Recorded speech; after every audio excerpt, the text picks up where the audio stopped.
6:30, we good to go? So, all right. Call the meeting to order at 6:30 p.m. Start with roll call. Valerie Solis. Jim Welch. Brian Griffin. Troy Griggs. All right. Now we'll move on to citizens' comments. We'll open those up at 6:30 p.m. There being no citizens here to speak, we will close them at the same time. Next, we'll move into the approval of the minutes. In the packet, we have item A, which is approval of the minutes from January 14th, 2026. And also item B, the approval of the minutes from February 11th, 2026. Will please let us know if you have any comments on those, or I would entertain a motion to approve. I would like to make a motion to approve the minutes from January 14th, 2026. Okay. I have a motion to approve those minutes. Do I have a second? I second. Second. All right. Those in favor? Aye. Aye. Aye. Those opposed? Motion carries. We'll move on to the approval of minutes of February 11th. I'd like to make a motion to approve the minutes for February 11th, 2026. Thank you. I have a Second it. motion and a second. Those in favor? Aye. Aye. Those opposed? Motion carries. All right. Now we'll move on to item number 5, public hearings. A is public hearing on a proposed amendment to the comprehensive zoning ordinance, including revisions to the table of contents, amendments to Article 1, General Provisions, Section 8, General Definitions, to add a definition for temporary storage containers, and the addition of Article 1, Section 21, establishing regulations for temporary storage containers. Okay, and I'll take it from here. So this is not something new. This is something that I think we've gone over. This will be the third time y'all are seeing this. I brought it to you the first time just to go over some ways that we could address temporary storage, and then we refined some of those things and brought it back I don't think it was the last meeting. I think it was the meeting prior to that, to just make sure we're all on the same page and to read through the definition and the language that would be used in the ordinance.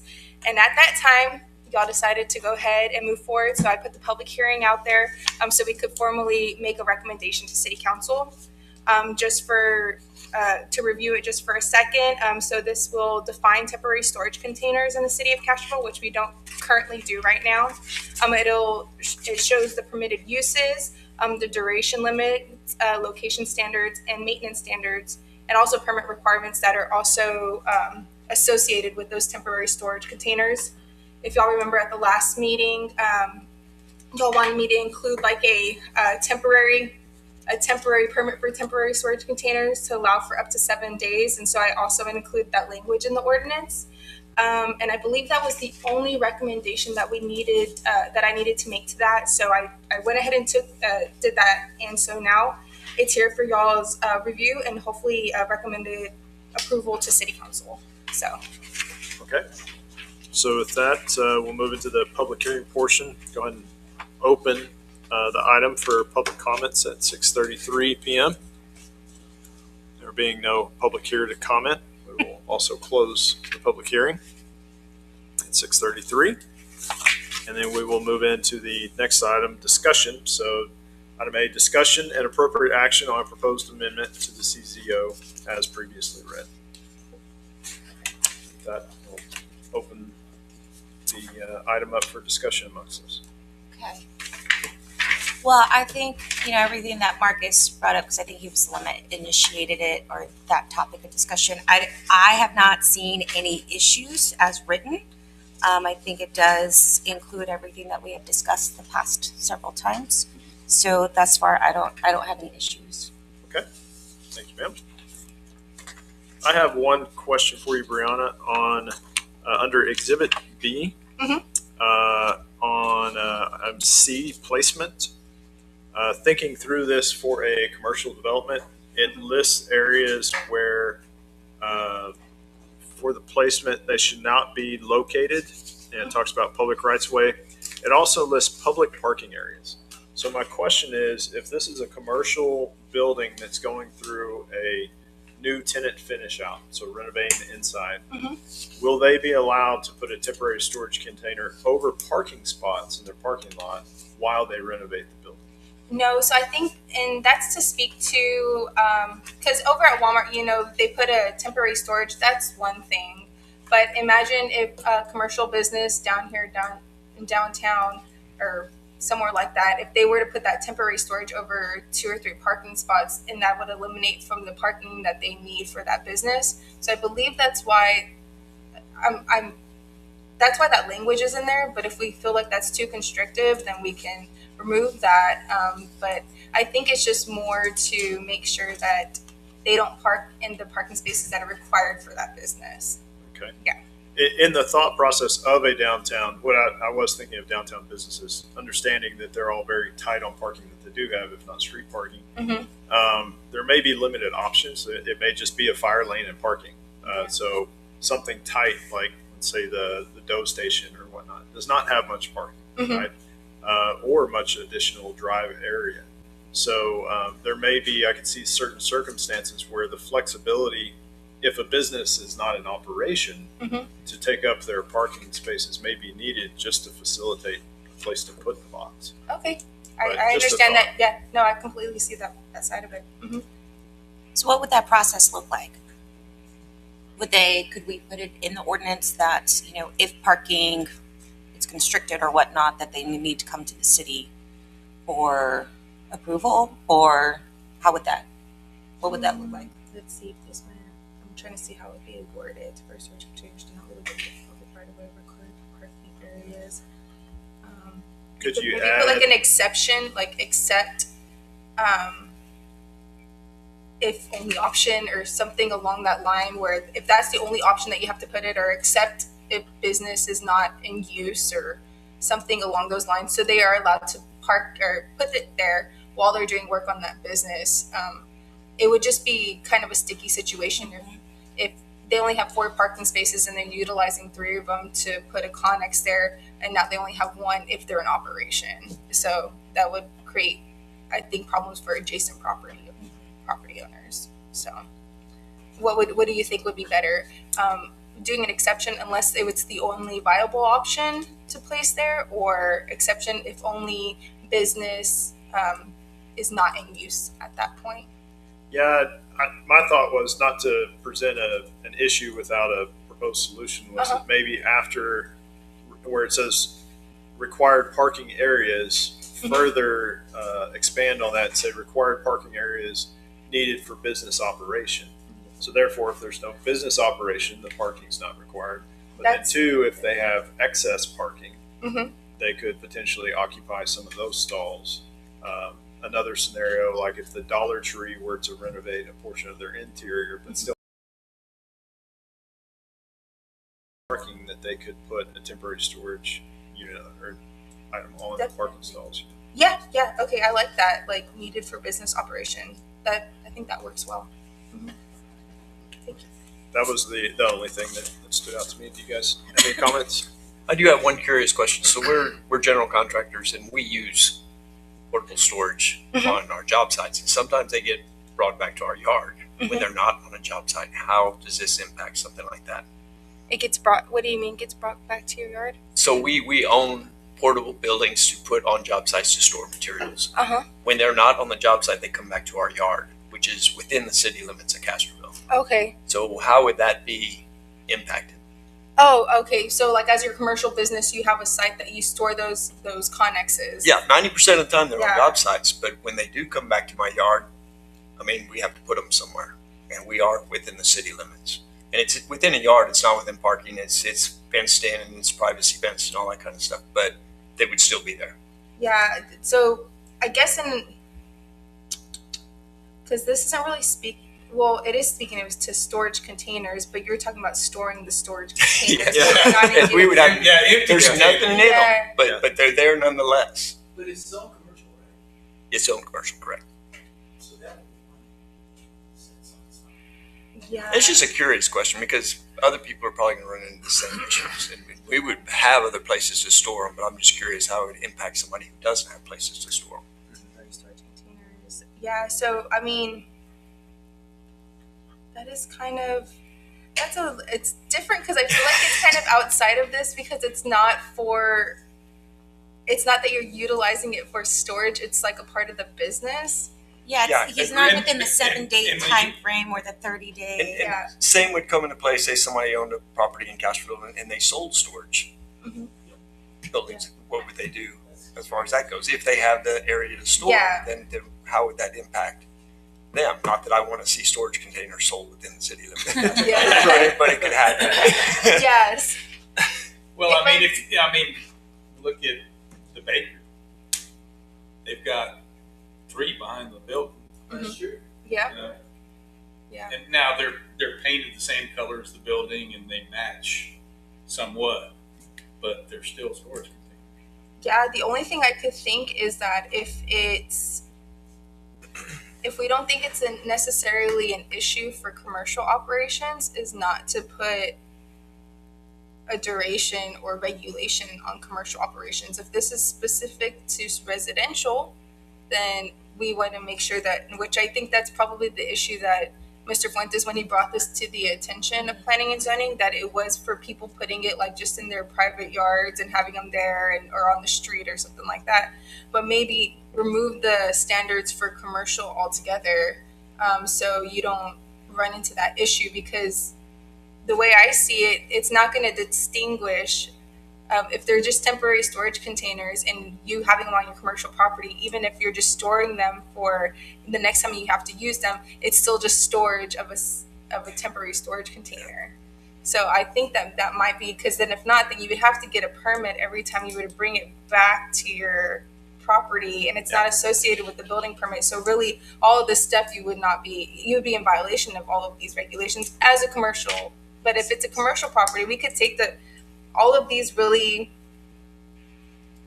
kind of speak to residential.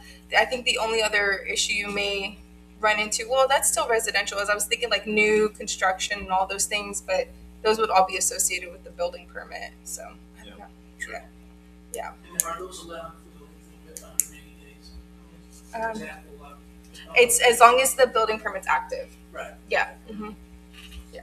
So thank you for bringing that up, because really I didn't. That's fair. Yeah. So something like the bakery, yeah. If you think that what they have out there is okay, then I wouldn't regulate it, because at this point, then when you put regulations on something that you don't have an issue with, then yeah, exactly. Yeah. So, I mean, even commercial properties, you'd rather not see them in front of the business. So, Yeah. I mean, I think there should still be some regulations as far as commercial Yeah. goes. Like you don't see the bakery from the front, you don't see it in their storage containers. And I think that's probably all right. But when they start putting them in front of their business, then, that has an impact on the way the city looks. Yeah, maybe you don't require permits for them. No permits required for commercial, but they have to meet all of these regulations. So they can have them. There's no time frame on those, but as long as they meet all the regulations, they can't be in the right of way. They can't be in the fire lanes. They can't be in the required parking areas needed for business operation. Let's see. Within the property lines must be paved on stability. The only thing that wouldn't speak to this is, I just swore that. Yeah, so that's the only thing I can think of is that.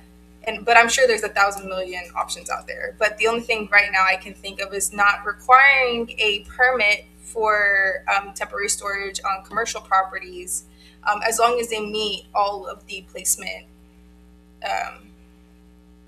the placement requirements. So.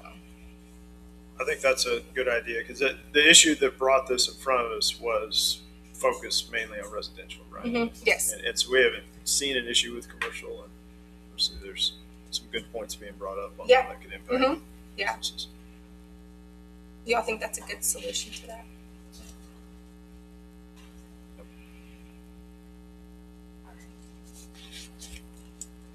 All right.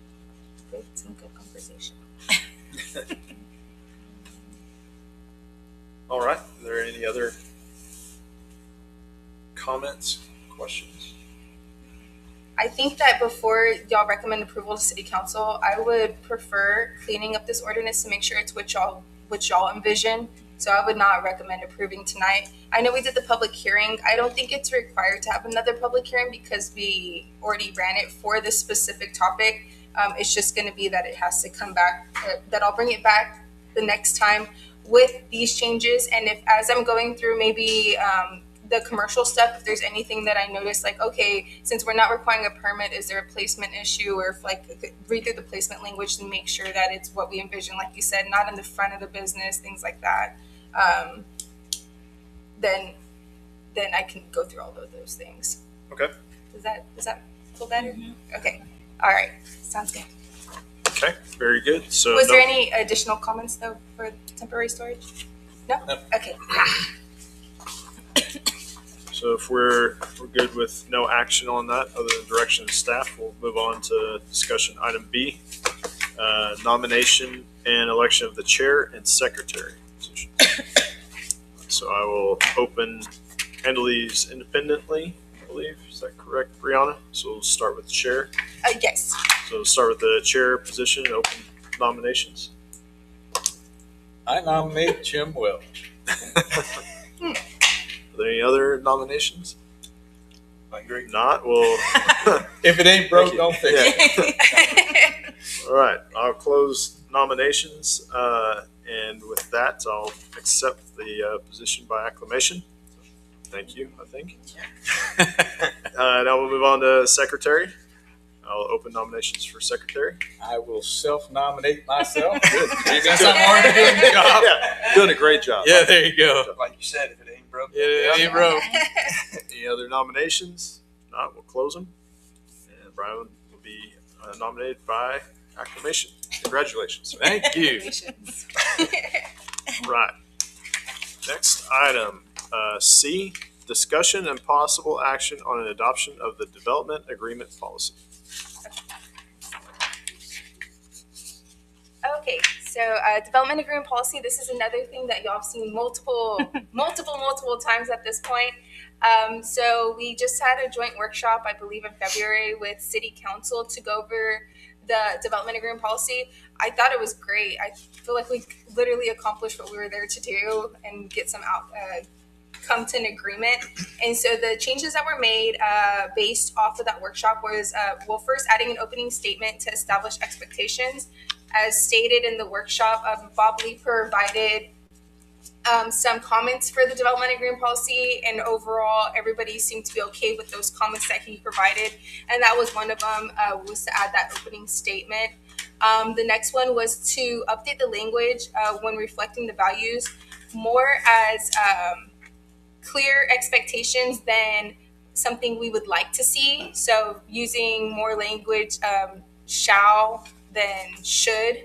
And so he provided great language for that already in the proposal he made that everybody was able to read at that workshop. And so I went ahead and used the language that he provided because it seemed like everybody resonated with that. And then Mr. David Mers wanted to remove the reference to irrigation requirements, which I think is smart. Right now we're in drought. We don't want to say that we need you to irrigate all your things. So that little blurb was taken out, and then add language emphasizing connectivity amongst neighborhoods. I think that was another one that David Mers, we did say connectivity, but it did say just so commercial businesses, parks, neighborhoods, or parks, things like that. So I just added some language that also included neighborhoods in that connectivity sentence or value. And then clarified that the city may consider incentives, but without specifying or limiting what those incentives may include. So the one that the P&Z drew up had, you could do PIDs, 380s. We threw out all of these things that are options, but instead of putting those options out there, we kind of just tightened it up, saying the city is open to incentives. We may do incentives, but basically you need to meet our values, and then we'll come to the table with you. So I don't know if y'all had a minute to read through the development agreement policy revised, but at this time I don't have any additional information for it. Okay, very good. Now we'll go into discussion. Any comments, questions? The process It says, we believe development agreements should be guided by a transparent process. Each proposal begins with a staff review. I just feel as though that it could be more clear. So staff review by whom, followed by a public engagement process conducted by whom, just so it's just a little bit more a guided process within that verbiage. Okay. Because I see that we rolled up engagement process into, or public engagement to the process instead of having its own separate value, because I believe before it was its own separate paragraph. Mhm. So that would be my recommendation. That's my thoughts on it. Okay. Okay. An engager process here. I think for the engager, just the engagement process, I don't know if we should dictate that, because it could be something the staff takes on just to make sure that the city has, or the citizens can come and they can review what they want to. But there's also been times when, like Alsatian Oaks, they held their own public engagement. So I don't know if dictating who needs, as long as it goes through that process, I don't know if we have to dictate who's the one that puts that on, but that's just food for thought. So, yeah. Yeah, I think that's a good point, Brianna, keeping the flexibility in that, although it is good to have that it's in there and that it will be conducted. Maybe it's not a one size fits all approach. So I think when we first initially discussed it, it was, we talked about that one of the developers was here.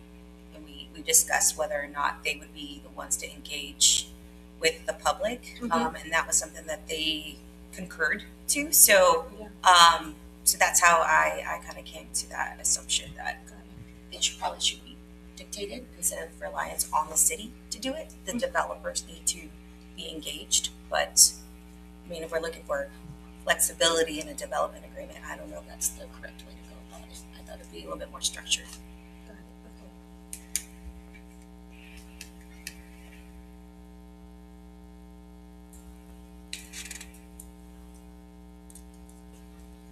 But it is open for discussion, so. Yeah. I mean, I'm I not want going to to try shape to it. think out how Yeah. to fix it right now. Like, Yeah. if this is another one we have to tweak it and then bring it back, that's fine. Yeah, because I was like, I really don't know what that language would look like. I try and think through things, but nothing's coming to my mind when I just read the sentence out loud. Yeah, there's a lot of ownership on the city, right? And I've seen that Yeah. where you conducting the public engagement process, but I think the developer needs to meet y'all halfway. Got it. honestly. Okay. So, Maybe it just says then followed by a public engagement process. I don't know, because I was saying, maybe a process, engagement process involving the developers to make sure that Yeah, they have involving skin the in game, developer. but Mhm. somebody, either party can lead it. Right. Yeah. As needed.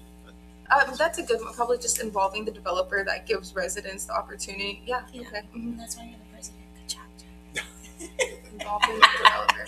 Gotcha. Gotcha. Okay.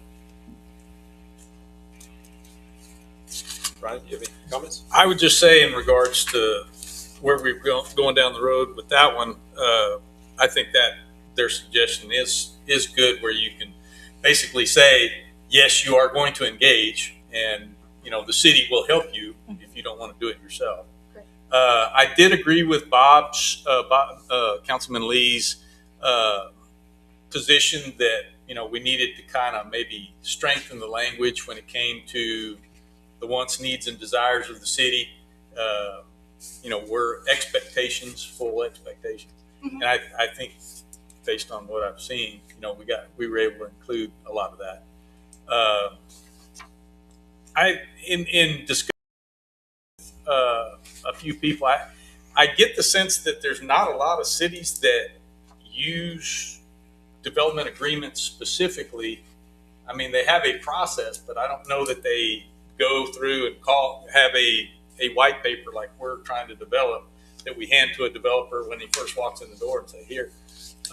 So I would venture to say that as we go down this road, a lot of other cities are going to be looking to see like, hey, what is Castroville doing? Mhm. And obviously there's going to be some pitfalls that we're going to probably come across, but I think it's still a great idea. There has to be some foundational document that will help future councils, future planning and zoning committees traverse all of this development that's going to be coming our way. So, I mean, I'm all for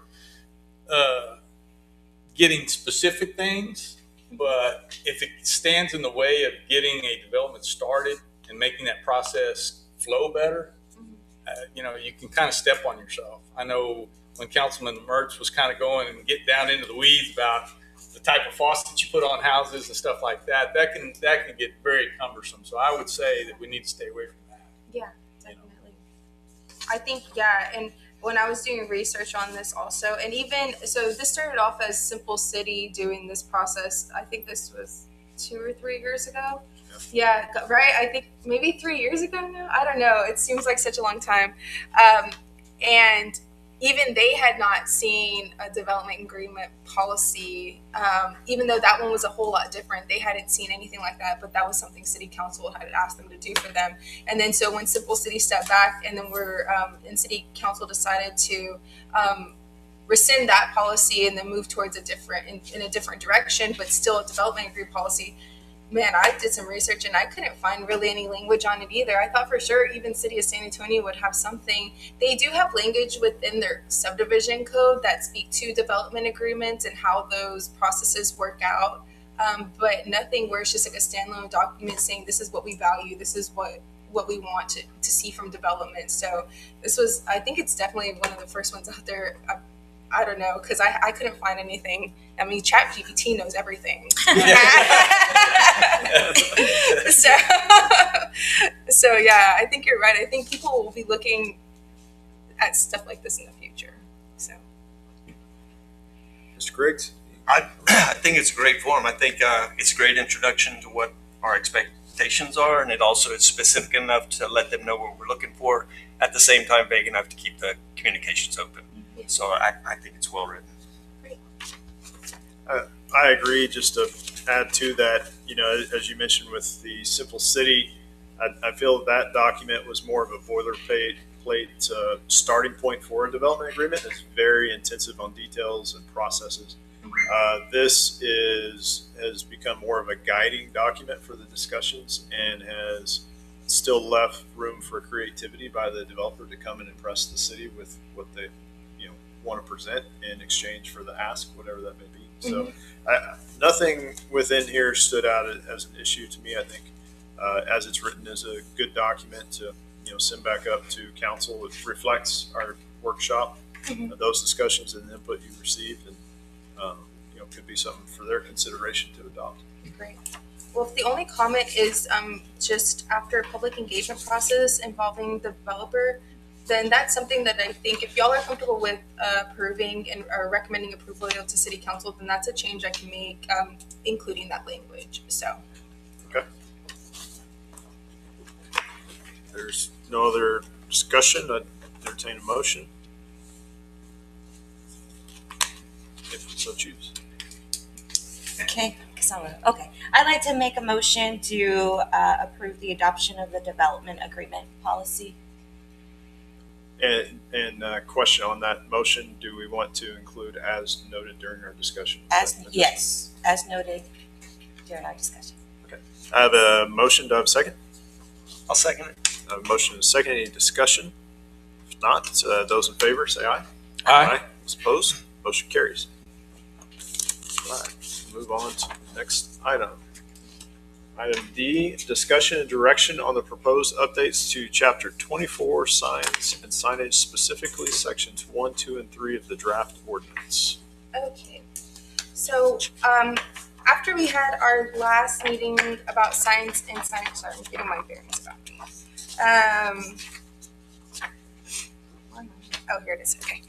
I was trying to think on how to move forward with this because it's just so much to I mean, just reading the sign ordinance as it stands right now is crazy, and even trying to review it against the new sign ordinance against what we already have it can be mind-boggling. I mean, even just in myself. So I was like, you know what? I think the best approach on this, take it slow. We're in no rush. We have a sign ordinance. The sign ordinance we're trying to adopt doesn't deter from that sign ordinance. It's just really the formatting of it. So, but let's make sure we're getting it right as we're moving through it. So taking small pieces at a time, because I want y'all to feel comfortable in what y'all are recommending to City Council. I want to feel comfortable in what I'm recommending to City Council. And so I figured that what we'll do is we'll just take it a few sections at a time. So maybe they're maybe 15-minute conversations about the sections, and of course those ones that maybe get a little bit more intense about the actual height, area, placement, all of those things. And maybe we block out like a little bit more time for those, but where it's not where we're sitting down for 3 hours talking about a sign ordinance, because I don't think we get very far with that. Yeah. So today we just want to go through sections 1 through 3, and I'm going to go in order of the sections and just go through each. And if you look at your pages, it's only the first like 4 pages of the ordinance, but it's not a lot of it's not a lot to read, and it's not a lot of language. It's pretty straightforward. That's the good thing about the updated draft, is that it's not all over the place like what our current sign ordinance is right now. And so I'll go through it a little bit in detail, and if you have any questions, feel free to stop me and I'll answer it to the best of my ability from what I know for the current one to now. So we'll be focusing on sections 1 through 3, and then why these are the purpose and intent. Section 2 is applicability, and section 3 is administration and enforcement. Why they matter: they establish the legal foundation, define how rules apply, clarify enforcement authority, and then set expectations for staff, applicants, and decision makers. So first, purpose and intent. So this clarifies the goals of the sign regulations, as most ordinances do. When you get into them, it just lets people know like what the city's goals for this ordinance is.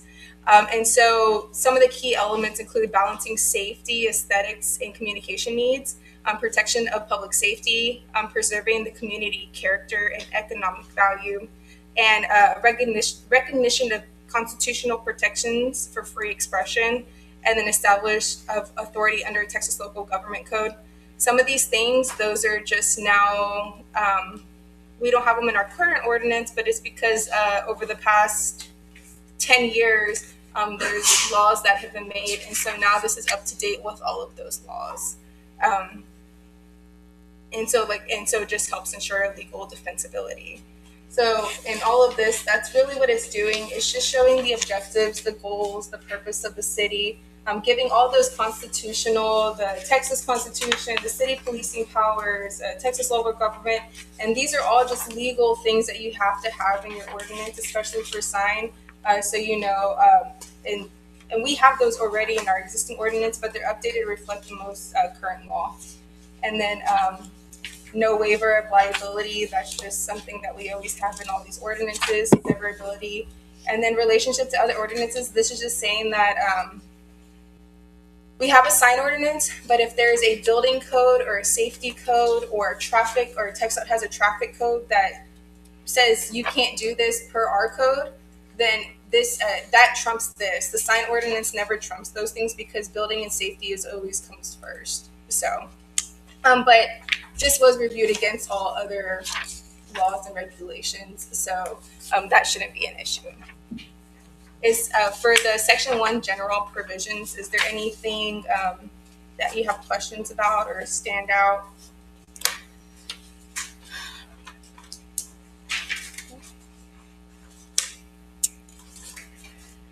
I feel like we can go through a rabbit hole Yeah. on this, to be honest with you. Okay. And that's okay. Yeah. Like for instance, aesthetics. I mean, it's very subjective. Mm-hmm.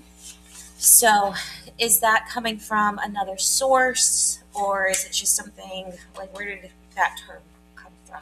So we have that already in the existing ordinance, but it is kind of boilerplate also. Yeah. Because you're right, it is subjective, so it's just a word. It can easily be taken out, but it is, on one hand, it's boilerplate language, but it's also something that's already in the current ordinance. Yeah. So, and I think just to say that we want to keep Castroville looking nice, but right. How you do that, you're right, is very subjective. Maybe that just speaks to, the only thing maybe that speaks to is there's a reason why we only want 10-foot high monument signs or whatever it's saying, because that's the aesthetic that we want for our community. Right. So it kind of, so you just reflect that aesthetic in the codes that you derive from there.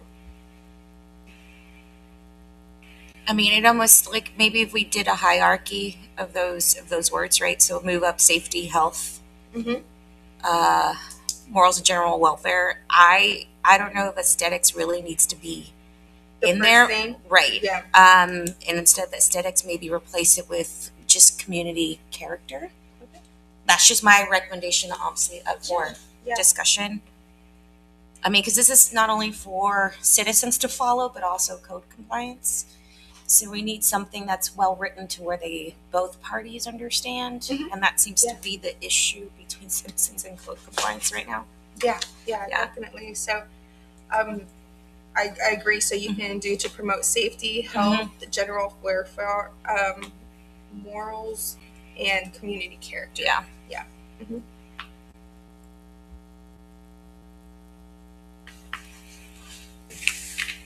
Does anybody have an issue with that, or any other thoughts on that? I do not. No. You guys have any comments? No. No.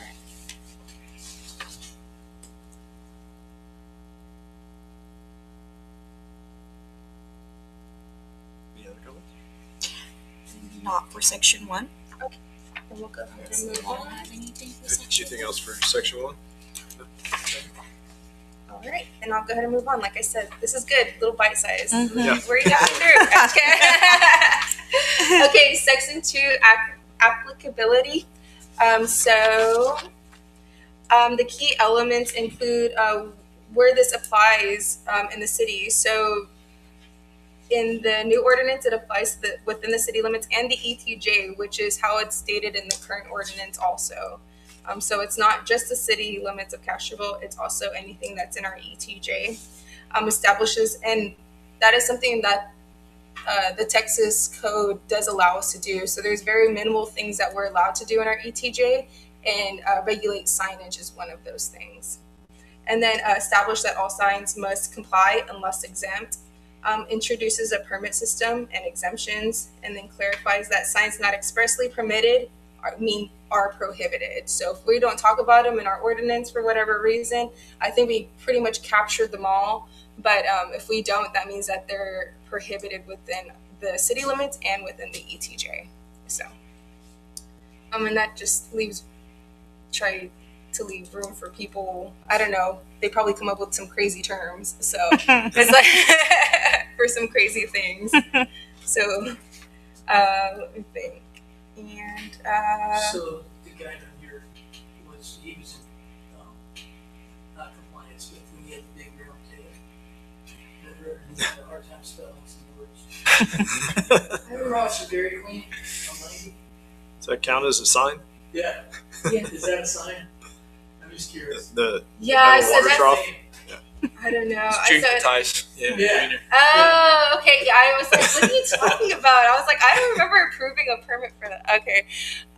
Yeah, so That kind of gets into the whole freedom of speech type thing. it does. It does. So, I mean, you have to, and that's why it's in there. You know, some people probably read that language in the first, like, what do you mean, like, freedom of whatever? But it's because it is law, freedom of speech. So there's a fine line. Right. Yeah, Yeah. so we just, code enforcement, they do the best that they can with stuff like that. But I believe that if it gets derogatory or offensive, then they can go tell them, hey, that's like not cool. Like, please take it down. Yeah. But if it's something that's just like go Spurs go or some, I don't know, then okay, it is what it is. So, we also have to just use our brains and common sense. So what are your question on it? Your thoughts as staff on the ability to enforce this in the ETJ? Because we have legal right to, but do we have the ability to, and are we going to have staff out driving the ETJ looking for signs? It's probably, is code enforcement going to go all the way down like past North Park Chevy to go look for signage? Probably not. But in some areas, like the corner store, the gas station that's right there at the corner, like they had to come to us for like a sign permit and get regulations, and that does. And they're not. And they're in our ETJ. They're not in the city limits of Castroville. And so stuff like that, where it's maybe just like spotted within the city of Castroville, we probably want them to come to us for permitting because we don't want something horrendous. Because on the north side of Highway 90, the north side of Highway 90 at El Rincon, all of that signage is in the city limits. On the south side of Highway 90, where all of those, like the vendors go and the food trucks and all of that, that's in the ETJ. But if they were decide to put a huge billboard there, then we could have a say there. And so I think if you're getting a mile out, then it's not something that's super important, and I don't think we have the resources. But I think if it's something close to home, that we would want regulation over that, just so it's not something that we don't want to see. So if they're in the ETJ, they're required to pull a permit through the city of Castroville? And they do, yeah. Good.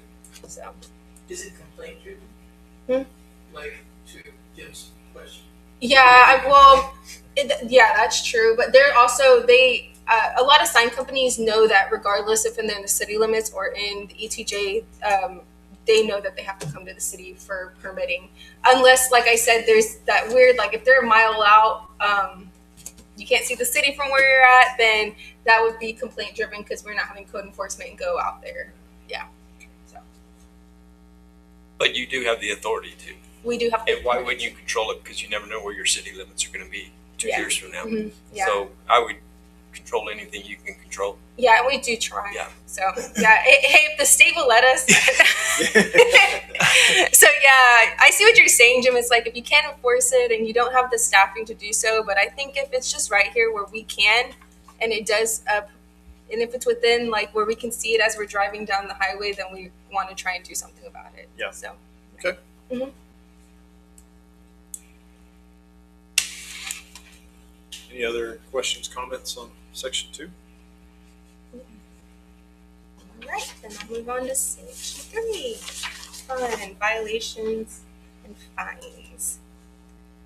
So, I missed my page again. Okay, violations, processing, and fines. So, the key elements of this is violations treated as strict liability, fines up to $200 per day per violation, authority for removal of non-compliant signs, of right of entry for code enforcement, civil and criminal remedies available, and then defined process for notice, compliance, and removal. So all of these violation and fining language is already in our existing chapter 24. It is also very boilerplate. This is what most cities go through, the $200 per day violation. Of course, you want to allow for where code enforcement needs to access the property, they have the right to. Things of that nature. And so I don't know if y'all want to read through them real quick. It's not, like I said, it's not a heavy read. But it's just, and the civil remedies, this is all in accordance with state law also, because there are certain things that you have to do. And so we make sure that that's all through state law. It hasn't changed, the process for that hasn't changed in a while. So that's how it is in the existing ordinance right now too. So. Brianna, did you find anywhere as you were going through your stuff? Because I believe in San Antonio at one point they had a section in their sign ordinance that basically spoke to abandoned signs. If a responsible party couldn't be found, is that in the current ordinance that we have, or is that something that we might want to look at putting in? We have that in the current ordinance, and it is in the new ordinance. It's just in a further section down. Okay. Yeah. So it's abandonment and non-conforming. So Okay. yeah. So those things are spoken to, but it's in sections. I think it's like 4 and 5, if I'm not mistaken. Okay. Yeah.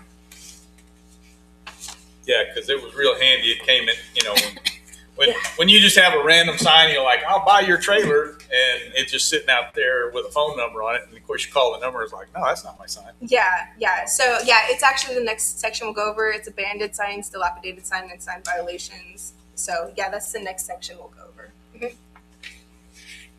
So I guess, because the banner's on my fence, spoken of code compliance a few times. So the fine for violation. So can we specify what that looks like? So for instance, in my situation, when code compliance called me, they're going to give me 24 hours to take down the banners, right? So can we break that down as far as you as a resident, you are warned, you have 24 hours.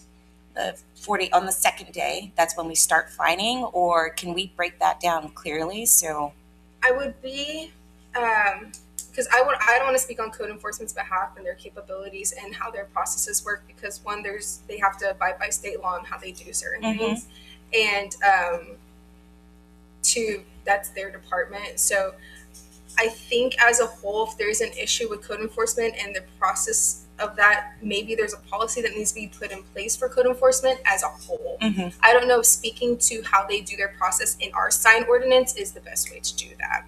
I think it might be something where if it's maybe they break it down, if it's a residential complaint, then within 7 days you notification, whatever that looks like, but they can also review that against state law and what they're allowed to do, and then also what they're capable of doing with the staffing they have. okay. So, does that make sense? It does. So Yeah. that leads me to B, enforcement. So it's saying that the city administrator Yeah. basically has the right. So is that necessarily They always use- accurate and would coincide with code compliance process and our actions? Like, how would that actually work? So what I would probably do is put city administrator or designee. That's usually how that's handled in ordinances, is because it's not always a city administrator. Sometimes it might be city administrator, but right now code enforcement's under PD, so it might be chief that goes out there to administer that, or it might be code enforcement, just depending on what they're trying to accomplish. So whenever the city administrator has evidence of a sign that after the effective date of this ordinance is erected, constructed. See, for something like this, I put or their designee, because the city administrator is not going to go out there. These are code enforcement issues. So thank you. That's a good thing to bring up. It would, it would be kind of nice too that this would actually drive or trigger the process for code compliance to have their own internal policy. So you can actually see code compliance. Yeah, policy. Yeah.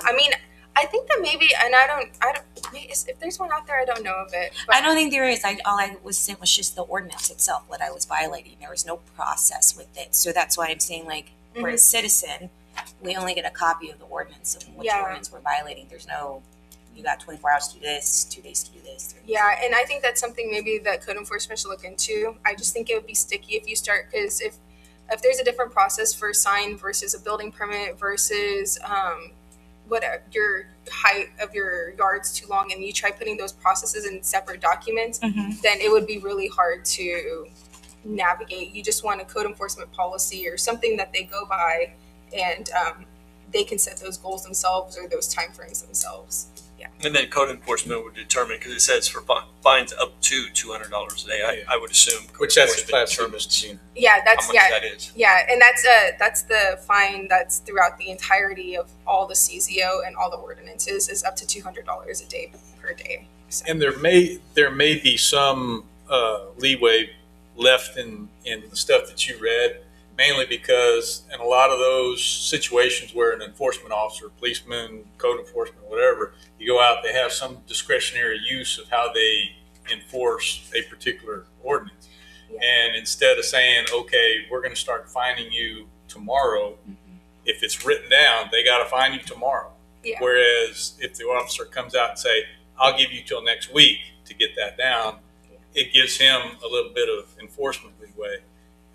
I mean, that may be why there's not a hard fast, because when it's in writing, somebody's going to say, oh, well.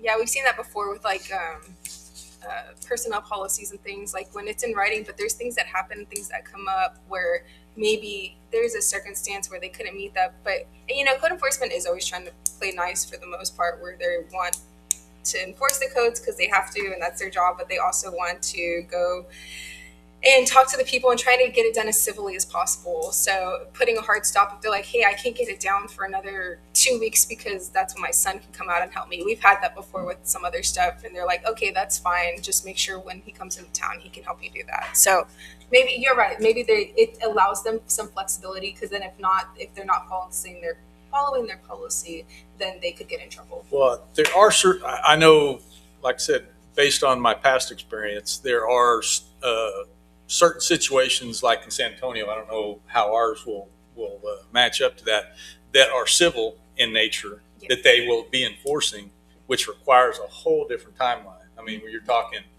they'll come and they'll give you a warrant and it's 30 days, and then they have to give you another 30 days by the law. Yeah. And so that going between what is an actual criminal offense versus what's just a civil enforcement, that gets really involved. And I know it's difficult because a lot of times, at least what we saw, you would see what you would feel is like an obvious violation. It's been there, and then the neighbors are complaining, and month after month. But then you go and you try and do some research and find out, like, well, why hasn't this person been cited? And it's just because it was a civil violation that had to go through certain processes in the civil court. Yeah. And civil courts are way different than criminal courts. So.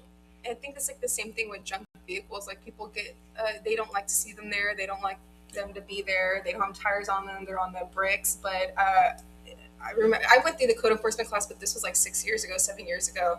And there is a very lengthy process just to get that vehicle towed out of there. And it's also very costly because you have to go through all these hoops with your own attorney. You have to get all this paperwork drawn up. You have to do all that stuff. So unless the city is willing to pay just to have that one car moved, Yeah, when you're becomes talking a about taking hassle. somebody's real property in the state of Texas, It's a little crazy. dicey. You have to give them like 6 months notice. Like, yeah, you have to give them like 30 days written, another 30 days, and then another 90 days. Like, it's wild. Yeah.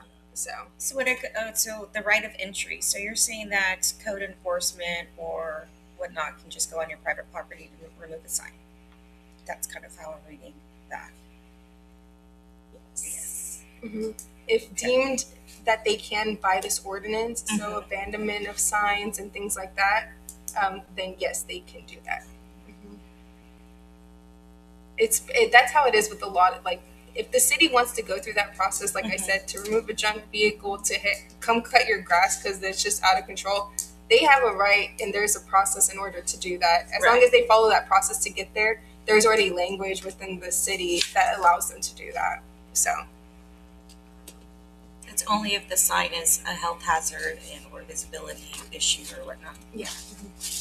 we'll go through those in more detail. And, you know, as we go through more sections of this, if we need to come back to this and be like, hey, I remember we talked about this, like, let's make sure they match up, then we can always do that too. But yeah, it should go into more detail, I believe, in section 4. So. Okay, very good. Any other questions or comments?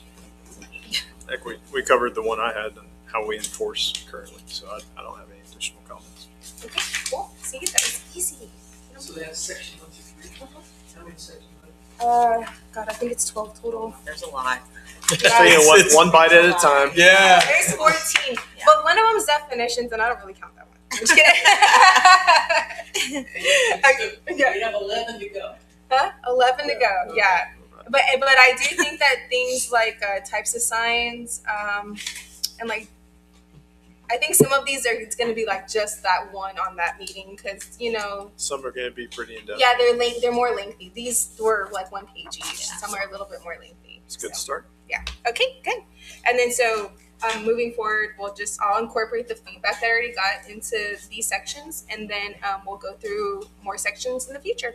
Awesome. Okay. Okay, very good. Well, speaking of the future, next item, discussion on future agenda items.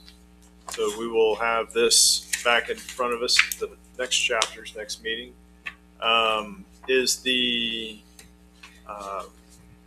parks dedication ordinance coming in front of us? I think that was on the council agenda last night. It was, and so I think it needs to go back to city council first, if I remember, because they didn't get a good chance to review it, and they wanted to have some input before it came to y'all. Okay, This is gonna be one of those ones that's a little backwards because typically, if city council wants a revision done to an ordinance, they will send it to y'all for y'all's recommendation and for y'all to draft and y'all to come up with the ideas, and then it goes to city council for either approval, denial, or make some changes to it. They're doing this a little on backwards because they want city council to be on board with the changes and to be okay with them prior to coming to P&Z. So we'll just take it when we get it, and so after it goes back to city council and they want y'all to read through it, then I'll bring it to y'all's attention. Okay? okay. I think that's what I remember. Yeah, we got hung up on 200 acres, 200, almost 200 acres or more, Yeah. versus, you know, if you take 5% of that, it's 10 acres. that's a huge part. Mhm. Yeah. And then how do you maintain that? There's stuff like that we want to Yeah. before we send it to you, we want to first have, that makes sense. Okay. And so our next meeting, just to make sure we're on the same page, will be on when, Brianna? Oh, it's gonna be on the regular date, as of right now, which is, let me pull up the calendar. I think Wednesday, April 8th, so I know it's coming up quick, but we'll just get back on regular schedule. That is the next story time. Okay, we're gonna have to look for a lot of stuff. It's next what? The next The event at the theater. Theater. Oh, okay. It's every. It's the one that council adjourned our joint work session early for. So Bruce loves to go to those. Yeah. Okay, we'll try and keep it short. Okay. Okay. I'll do my best. All right. With that, we will adjourn at 7:25. And I'm gonna have you sign this stuff right now, Jen. Okay. If not, I'll forget.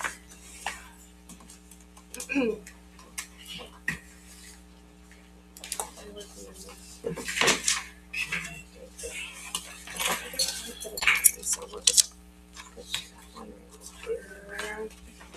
Or just Yeah. do I just sign it? Man, I thought I, Yeah, I I think thought I it's after shuffled adjournment, papers yeah. when I was- And then we're not gonna worry. Do I need a date or do anything else? Or All just- right, So on the next one. date is Yep. The 20th. 20th. Y'all at the next one. All right. Yeah. The next one, we'll, Thank you. Thank you. We'll hold the temporary storage. I think you just, or did Priscilla used to sign Priscilla them too? used to sign. Yeah, I you don't go ahead know and if sign them she- too. Yeah. And then the development agreement policy. I got all mixed, my papers all mixed up everywhere. I don't even know where anything's at. May I end this? Oh yes.